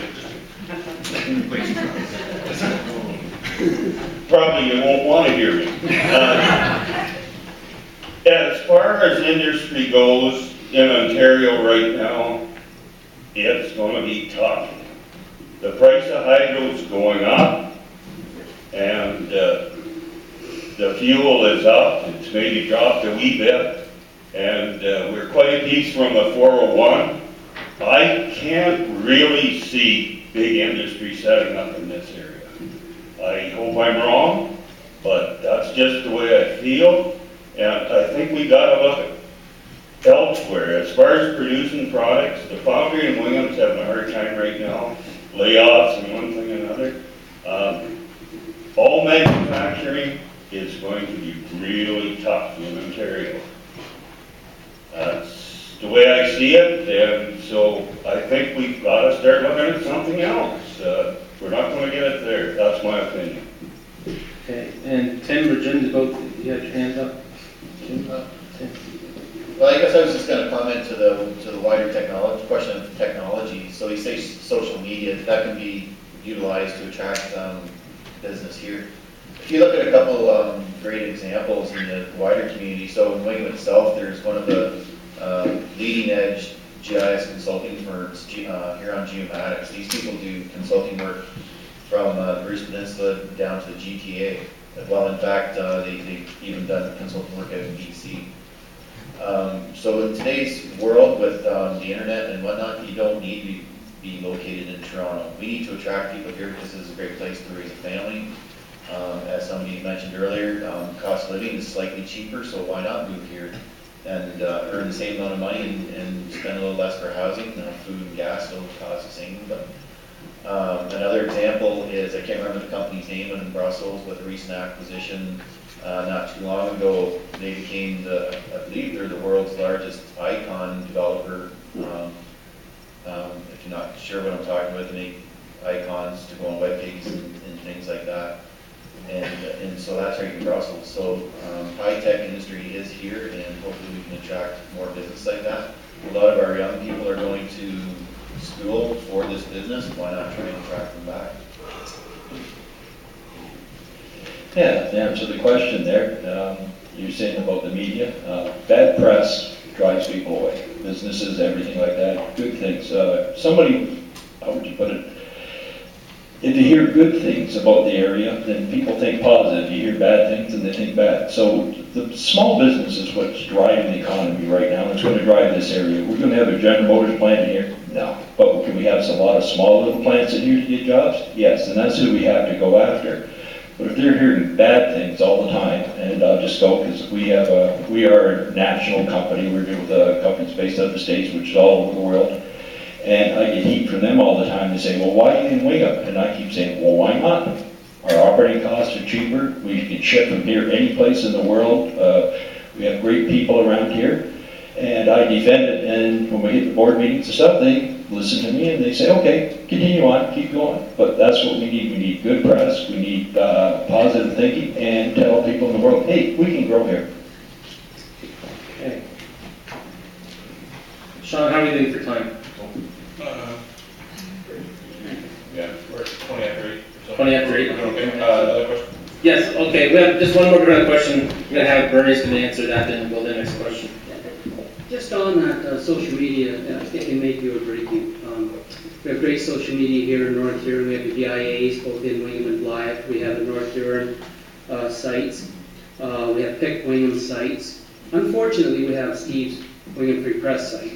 And yes, anybody that reads that, let's face reality, would you bring your children to this community because of all the terrible things that unfortunately people don't know, from Owen Sound to Grand Bend is not part of North Huron. Everything on that site people relate because it does say Wingham on it. It's unfortunate. When it comes to industry, I'll bet you at one time, about 20, 25 years ago, somebody said, let's put a nuclear plant in King Card, and they said King Card is dying, there's nobody there that can work there. It just won't work. 5,000 people work there. When it comes to industry, we have to go get it. We have to set up and be ready for it. And we can take the small and the large. When I had Sunrise Deer, when I took it over, it was doing $750,000 a year. 10 years later, I was doing $8 million a year. Unfortunately, like all the small farmers sitting in this room tonight, Millport didn't want to deal with small dairies. And at $8 million or $16 million, they didn't want us. But 20 years have come and gone. And now they're starting to say to the farmers, start putting your own dairies together. We can bring this industry, we can bring these jobs, but we, the council, have to do it. It's not somebody out there. We have to make up our mind which way we're going to go. Do we want our main streets looking like some of the dead main streets around us, or do we want to keep them vibrant the way they are now? It is the council that needs to drive that home. Thank you. And he didn't mention my name, so we're going to have to The easiest way to draw business to town in the area is to end the moratorium we have with our municipal neighbors. Allow them to hook up to our water and sewer. Until that, no industry or what is going to set up at the edge of our municipality simply because they can't get service. If you want to know why businesses aren't coming for the last few years, it's because they literally can't hook into our services. Until that ends, that won't change. Okay, another good question. You guys know your stuff. I'm going to give you a hand. You're doing really well. We have another question. I'm Dan Bailey. Dan? I'm a small business here in town. And regarding business taxes, and I've watched this for several years, and I look at the value of my business and other businesses in this community and surrounding communities, and the taxes we pay compared to the value of our asset. And I compare that to the taxes that agriculture pays compared to the value of their asset. I mean, this is a way out of proportion, and I would like to get some kind of response on, maybe you want business, cut the taxes of the people that actually generate the jobs. So Dan, what's your question? Just make sure we get it clear to give you a good answer. My question is if elected, would they consider cutting taxes to the businesses that actually are generating jobs? My small business generates 18 incomes. Okay. And who are you addressing this question to? Everybody. Okay, thank you. Thank you, everybody. So again, the goal is for everybody, so by raising hands if you want to answer. Okay, Jim. And maybe you'll need a mic there. When we look at our tax bill is not just made up of North Huron taxes. We pay money to the school board. We pay money to the county. And if you look at your tax bill that came out, there was a little sheet of paper in there that had your taxes all broke down and how it was spent. A little over 50% of the tax dollars that's collected actually doesn't go to North Huron. So we have, when you look at that in your budget, that makes it that there's some things we can't do anything about because we're paying all these other things too. Anybody else like to address that question? Bill? I think what Dan's asking is if we would consider a more active... Well, maybe give you a mic there, Bill, again, just so we sure we can hear that. I think what Dan's asking is if we would consider looking at a more equitable distribution of our taxes that we do collect, and questioning whether there's a proper balance between commercial industry like his and agriculture or any other retail business. And I think that he's probably got a very valid point that it's time we start to take a look at how we balance those taxes and where we collect them from. And not to beat on farmers, I understand it's a very tough thing, but farming has changed in the last 20 years. It's no longer the small family farm. We're seeing more and more corporate farming. And it has changed the way it brings income and the way it spends money. Perhaps we should consider looking at the balance of taxation and put a little bit more where it belongs, whether it be agriculture or whether we put it into other businesses, but we do have to take a good hard look at that balance. Okay, next I Neil had his hand up, and then we'll have Brock to be next. Thank you, and the one thing that I'm not sure we can really compare assessments towards jobs. Because basically 5 years ago, an average farm, a full-time job, took between $1 and $2 million worth of equity. Some places right now, that has jumped to 2 and sometimes almost 3. But there is some people with the equity to derive that income out of farming when the commodity prices have fallen. Yeah, they're still maybe making $60,000, but the investment they have in for each person to make a $60,000 salary is maybe $3 to $4 million. And if you take a return on investment, that is one of the things that you can't just take simplistic things and say, okay, I'm supplying so many jobs, I should get a cut in taxes. And a number of municipalities, I believe it's 6 in Ontario, are already deliberately cutting the farm tax rate, or the amount, which basically is 25% of the residential rate, and they are dropping it because those farm properties, they take a look at what services they get from it, and if you've got people, they use services. Bare land doesn't use a lot. Okay, Brock. Dan, in answer to your question, I think it's a very, it's a very valid question and something that we need to deal with. I'd just like to frame it a little bit because there are some difficulties here that we are facing if we were to do that. For one thing, if we found a way of reducing some companies' taxes because of the number of people they employ, that would be rated as bonusing, which is against the law. So we can't do that to make a discrimination. Secondly, the theorists tell us that in order to have an ideal community, you need 40% of your assessment to be commercial industrial.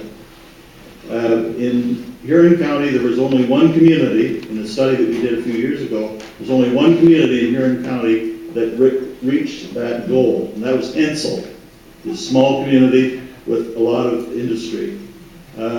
The average place in Ontario had 15% industrial commercial, and that included places like Goderich and Blyth and so on. So we're a long way from achieving the point where we can give money away to a group. We have to find a way to solve this. What I'd like to say is we get together with people like Dan, people who are facing the same thing, and come up with a solution that takes into account the situation with the municipality as well as the business community. Bernie would like to address this question. Well, Dan, Have the mic there again, Bernie, so we can hear you. Dan, I can sympathize with you. I'm a small business owner too. Have been all my life. Looking at North Huron's books, we cannot afford to reduce taxes. We have too much on the go. Shifting taxes from one person to another is not an answer. And obviously where we've been going for 10 years isn't working either. We have to grow. We have to bring more tax base to this community, and it does not take 25 years. We're not the Bismarck. We don't have to hit that iceberg because we're just a little tugboat, and we can turn ourselves around. All we have to do is put industrial land, business land together and go get the people that will come, creating a bigger tax base. It will take 4 or 5 years, but it's not going to take 20 years. But somebody's got to start it, and we have to start it, or your taxes will continue, and we all know you can only bleed so long before you die.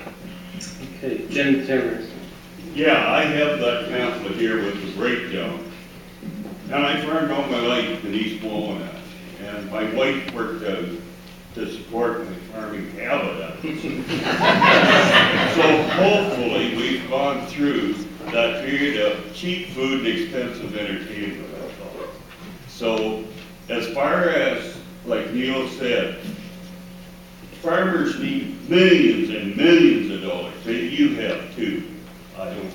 But to produce some income that was substandard, almost below the poverty line, millions and millions of dollars worth of investment to do that. So as far as shifting more onto the farmers, who I think are have been the beginning of the whole community and will be, if anything, the redemption of this North Huron and all the other communities. That just doesn't sit well with me. That's not there. Thanks for the question. I wanted to that. So Jim, in the end, James? Anyways, to answer your question, yes, I'm a small businessman too, at least in this area, and yes, my taxes are out of control. I'm lucky I've got a pension. That's what's keeping the bread and butter on our table there sometimes, because the taxes, our operating costs, and yeah, our operating cost is up near $1 million too. We're just a small business working in a small place. The only way we can get it under control is there. We can't pass it on to the farming industry because they're in the same boat we're in. What we need is growth. We need people come in. It takes to plow one street, and there's only one house on it, costs the same as there's 50 houses on that same street, except for 50 people are paying for that plowing thing. And that's what we need. We need the growth. I agree with Bernie, it's not going to be overnight, but that's what we need. We need more people, more business, more money coming into the pot so that we're not just, we need the taxes to go down, and so the more money coming in the pot, it's bound to bring our taxes down unless we can kind of go crazy and go the other way and decide to spend and pave every road or have street lights all over the county. I don't know which way there, but we do need the new businesses to bring the tax base. But also we need residents, we need housing, we need people moving into the area. All this comes into that same pot, and it's going to bring your taxes down. But if we sit and do nothing, we don't bring the business into that, we're just going to keep going in that spiraling out of control, just keep going up and up and up and up. And just like everybody else, I may have to look at it a whole new avenue because if my costs are going through the roof, I've got to figure something out too, or else shut my doors. Okay, good. Dan, thank you for that question. That was a great question, obviously. We have another question. Good evening, John Stoutland here. I would like to ask all the farmers, are they for or against wind turbines setting up on our excellent North Huron land? So John, your question is to the farmers on Just to the the farmers, yeah. and how they feel about The wind turbines, yes. So who are the farmers? Let me identify who they are. Okay, so let's start over here with Neil, and then we'll go around. The wind turbines are a very expensive power source, and the most expensive is the amount of class 1 and 2 farmland that we are losing in Huron County. I was into Quebec over the weekend and driving back.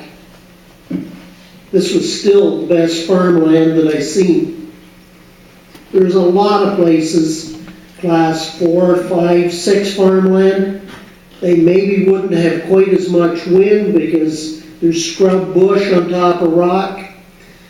But if we're talking about sustainability into another century, sustaining our ability to produce food, which basically is our number one export, the number one thing that we can do, we need to take a look at the gravel pits that have been emptied, the waste that's gone into servicing wind turbines.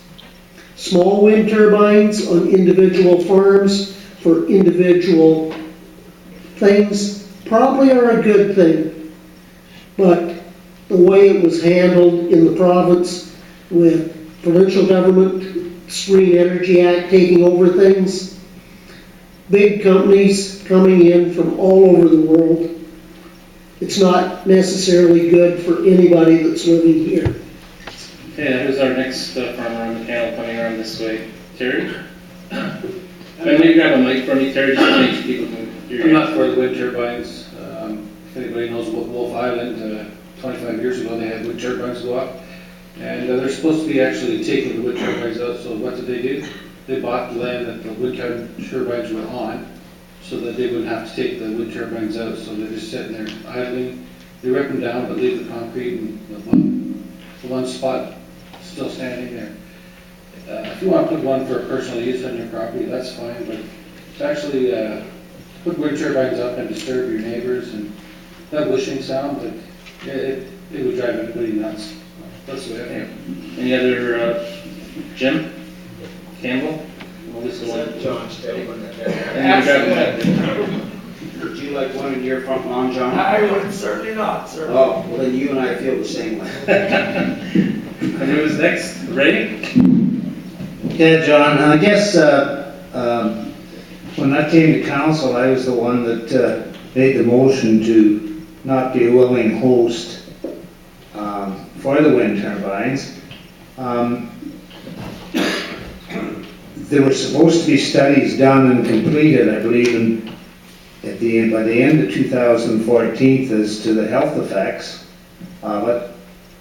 Now with the Green Energy Act, we don't have any say at all. It's provincial. If wind turbines come here, North Huron Council cannot stop them. That's my understanding.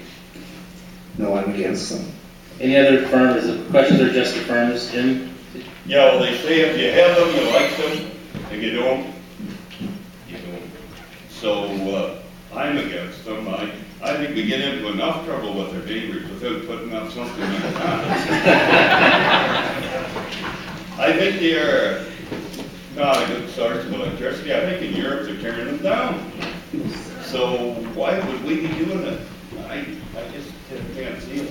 There's too much maintenance and it's way, way up there. You have to go up and fix it. You're not sending me up. So, no, I'm against it. Now, Tim, are you a farmer, by the way? I live on a farm. You live on a farm, and I just want to make sure we're respecting the question that John's asking. And if somebody has a question we'll ask non-farmers, then we'll be glad to do that. That's why I'm respecting. Do you pseudo-farm? Is that John? Pseudo-farming good enough? Yeah, sure. Okay, Tim. So, my opinion on wind turbines, are just out opinions, but I'll stick to the facts in that they are not economical. They're not just sucking tax money from us, they're sucking tax money from everybody across Ontario. The decision to put these wind turbines in were made before Bruce Power Reactor 2 came back online. And now with it back online, we're actually giving power away to the United States because we have too much, we don't know what to do with it.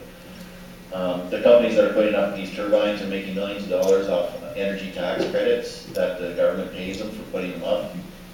They could care less if that windmill makes a penny for the government. As Jim said, if you have it on your land making that, that's great. But in 20 years, when nobody wants to do the maintenance on it, you're going to have one ugly eyesore sitting on your land that's ruining up to 5 acres of land. Okay, Sean, how are we for? We're at 20 to 9. So 29. Okay, one or two. Yeah, I'm going to ask for one more question, but the reason why I want to know the time is I want to give the candidates an opportunity for just closing remark 1 minute, but just from where you're seated, you don't have to come up to the pulpit for this, but we'll still have our timekeeper keep us in line. So just you think about that as well, just prepare you to share 1 minute closing comments, and as time allows. We have another question before. Last question. Or we could have, it just depends on time, but just.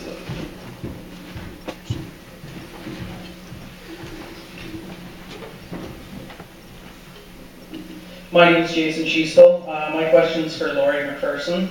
You stated on Thursday that we're one of the highest taxed people around, and what do we get for it? In my opinion, not a whole lot. We have the 2 fire departments, 2 police departments, the emergency services training center.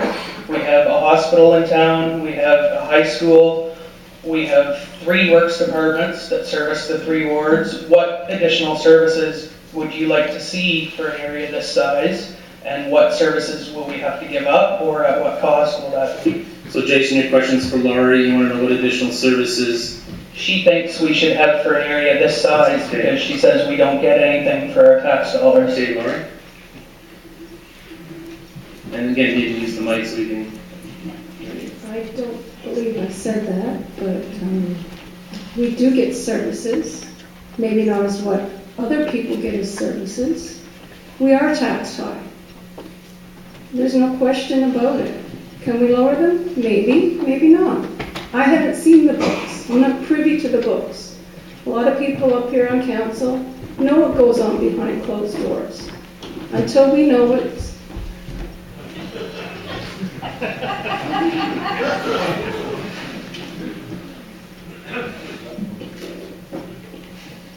other people don't know what goes on in the in-camera sessions that are supposedly held. I don't know. I didn't say that we needed more services. Are we taxed high? Yes, we are. Everybody out here knows that. Okay, thank you, Jason, for your question. Might have time for one more. If it was a quick question, then. Well, we asked about Bill 8. So I might get another question.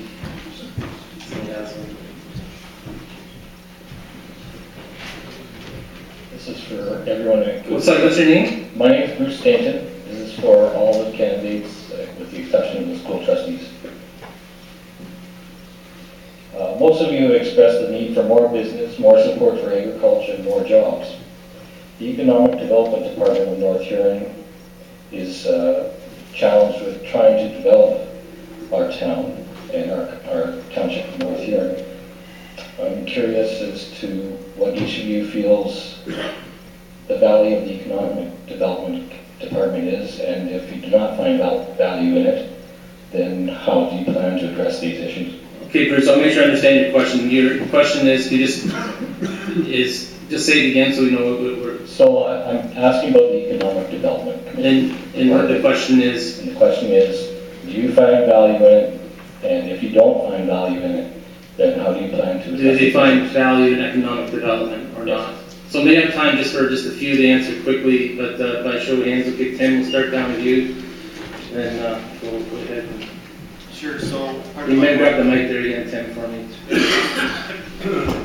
I'll speak loud. So... I'm talking.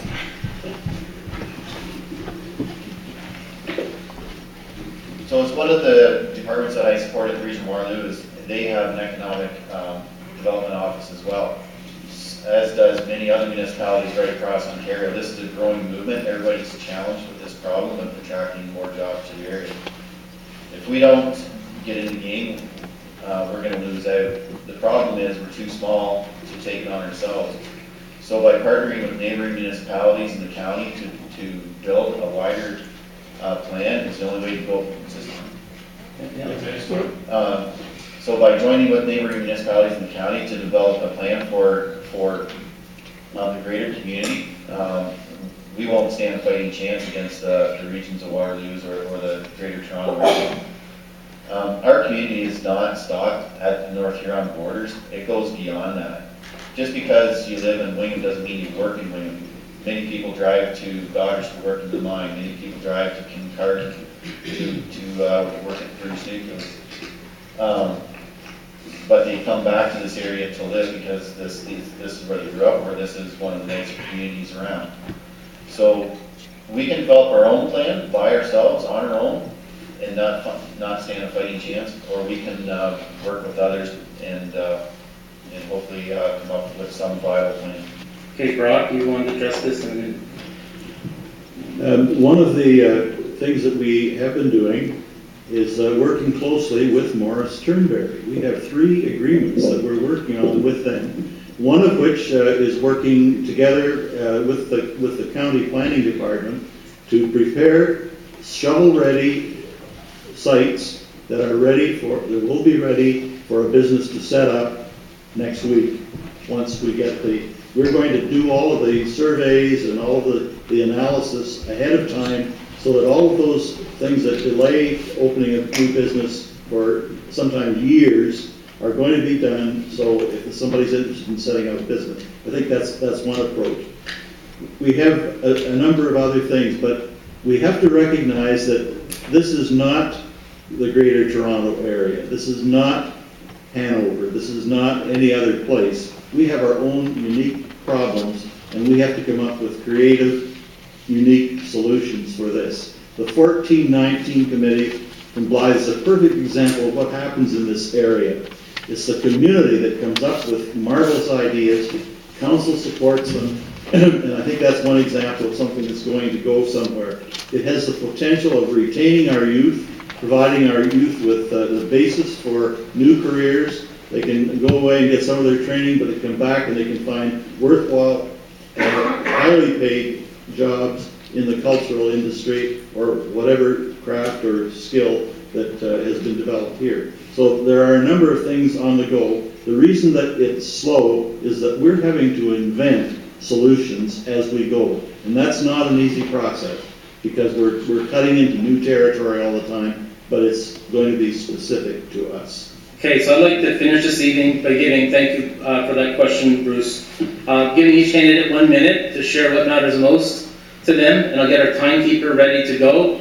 And I want to thank you guys for coming out. Like, you're really impressed me as somebody who lives here, North here, and you care enough, and you show up on Tuesday night and ask good questions. I applaud you for that, and thank you as a neighbor for that.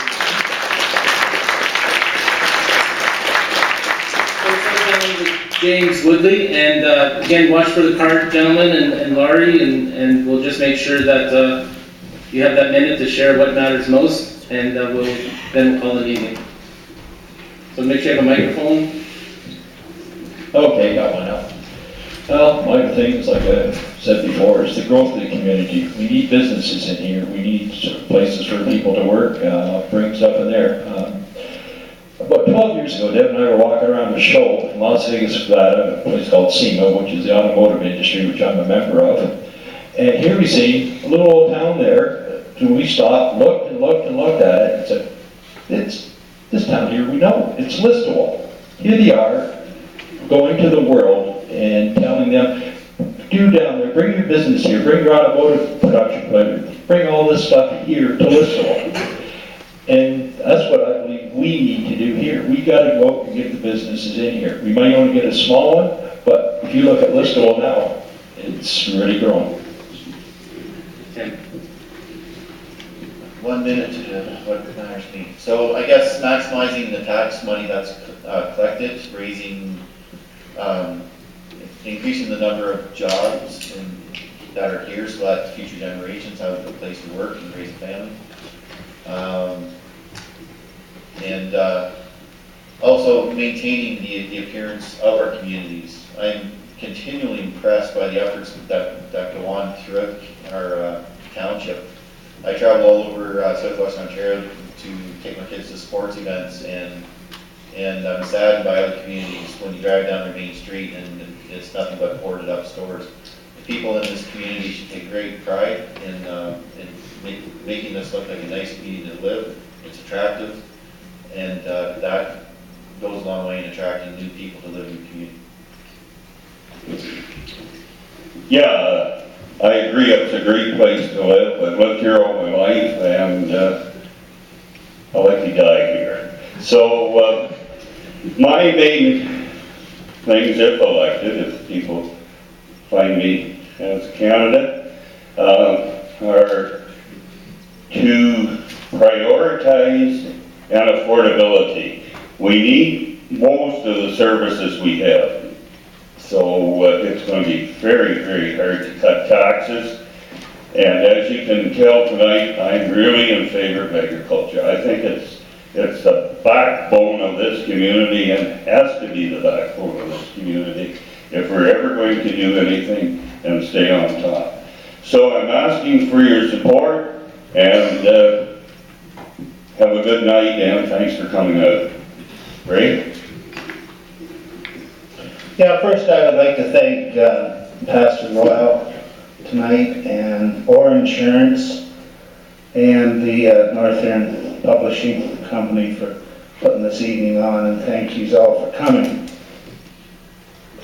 Something keeps, economic development keeps, and I think we could go on and on and on and on, whether it be through agriculture, whatever industry. I think it's a big issue. It involves a lot, so it does. It doesn't matter what. And I think we've really got to work on this. Yeah. On the lighter side, I was in town here a couple of weeks ago, and I ran across the ratepayer, and across the lake there, and he asked me what we're doing. We had a good conversation. The weather was nice. It was good. The price of cattle was good. The family was all good. All right, Ray, that we got to cut this short. This. I'll finish it. It's hard to see the red sign down there, especially when you're short-sighted, or maybe when you're just short.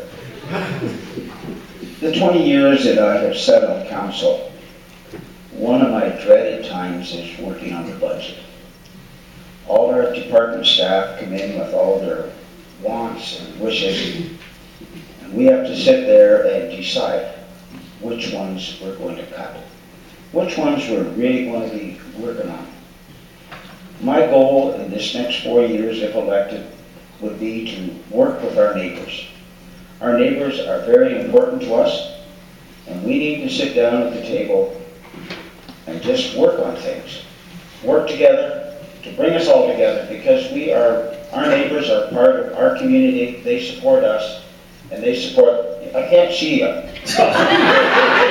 But we need to support them too. Thank you for your support.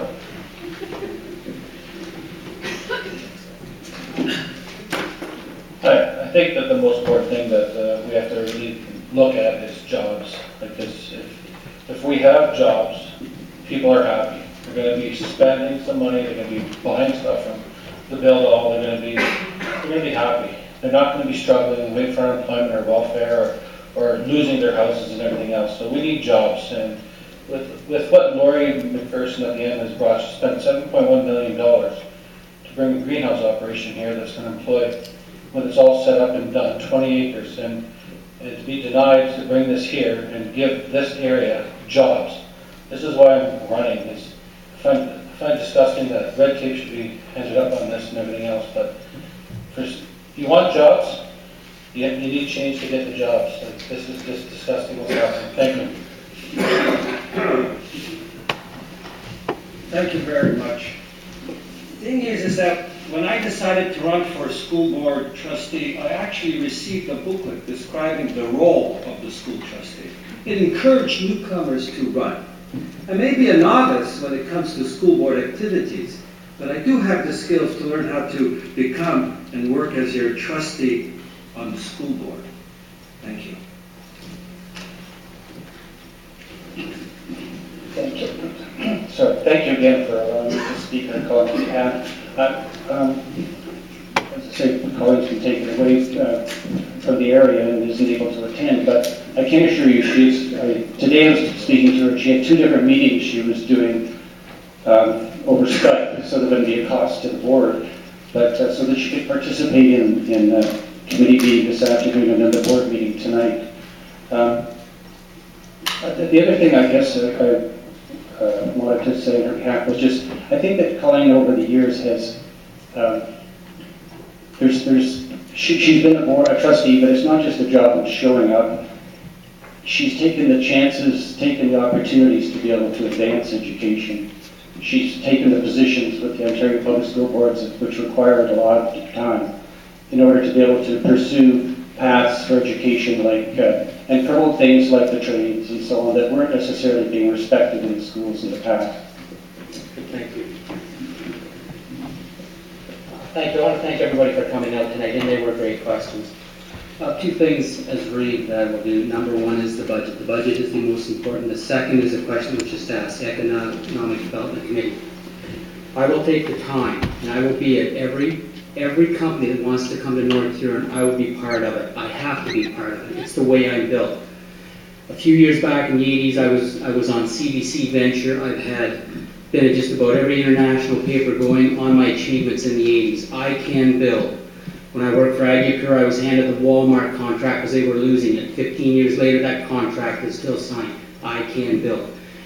58 and 59 years old. Wish I was 58. 59 years old. I want to go out saying the third one I built was North Huron. We can do it together. Thank you.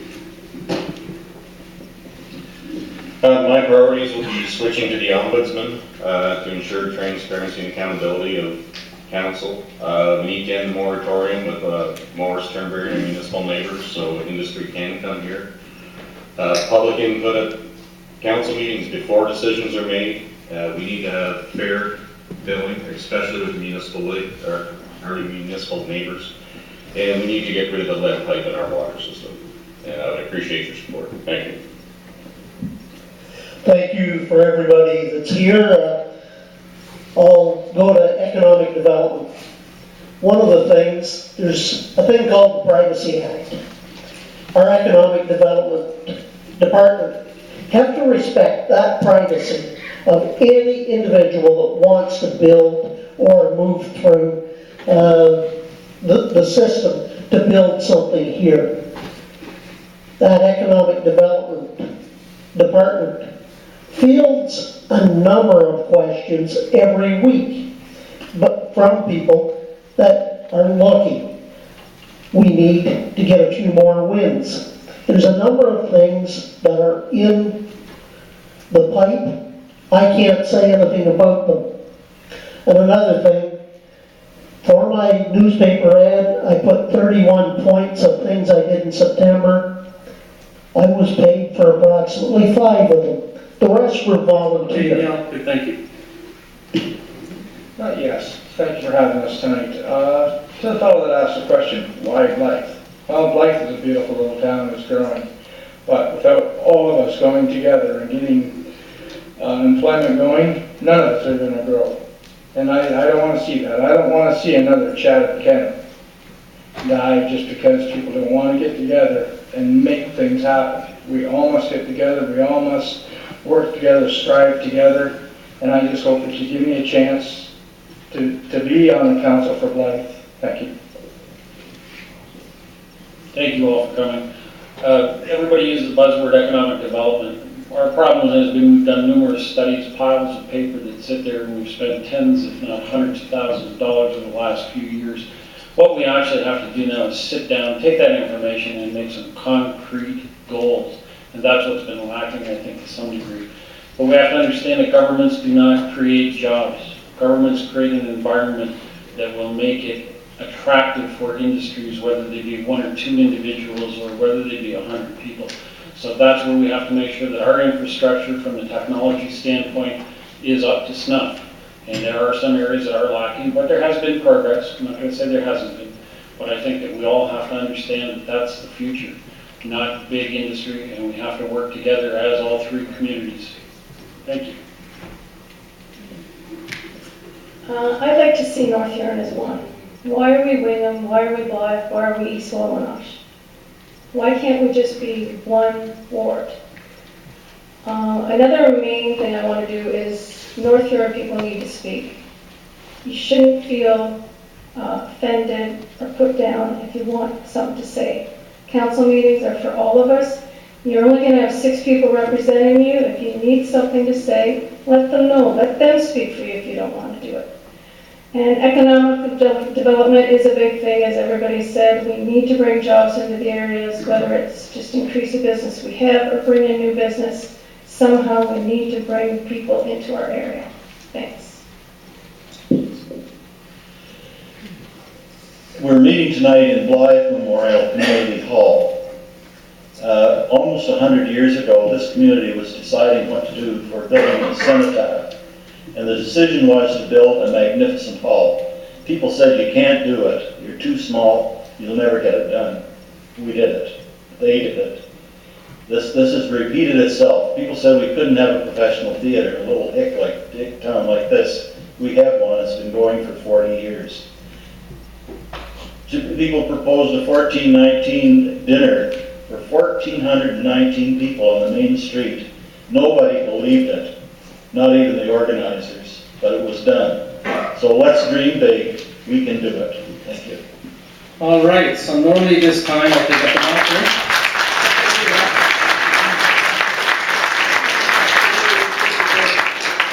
Are you clapping because I want to pick up an offering, or are you clapping because, no.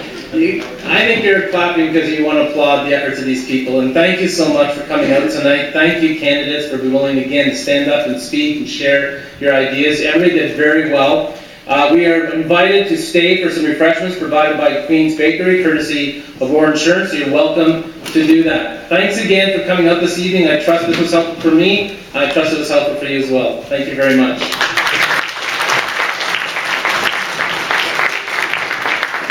Just want to thank Mark again for taking care of this. It wasn't easy, so thank you, Mark.